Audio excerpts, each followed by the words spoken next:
Hi hello everyone, welcome back to my channel. ఇప్పుడైతే మనము దొండకాయ ఉల్లి కారంకి కావాల్సిన పదార్థాలు చూద్దామండి.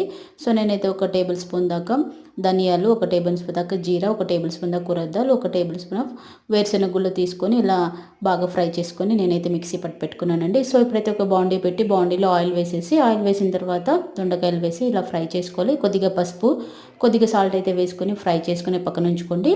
సో ఉల్లి కారంకి అయితే నేనైతే కొద్దిగా వెల్లుల్లి అండ్ ఆనియన్స్ కూడా తీసుకుని ఇలా ఫ్రై చేసుకొని గోల్డెన్ కలర్ వచ్చేదాకా ఫ్రై చేసుకొని ఇది కూడా మనము మిక్సీలో వేసుకొని ఇలా కొద్దిగా కారము, చింతపండు, సాల్ట్ వేసేసి మిక్సీ పట్టుకోవాలండి. సో ఇదైతే ఇప్పుడు ప్యాన్ పెట్టుకుని మరి కొద్దిగా ఆయిల్ వేసేసి దాంట్లో వేసేయండి. ఇప్పుడు బాండీలో వేసుకుని కొద్దిసేపు మనమైతే బాయిల్ చేసుకున్న తర్వాత ఇలా ఫ్రై చేసి పక్క నుంచి పెట్టుకున్న దొండకాయలు అయితే వేస్తామండి.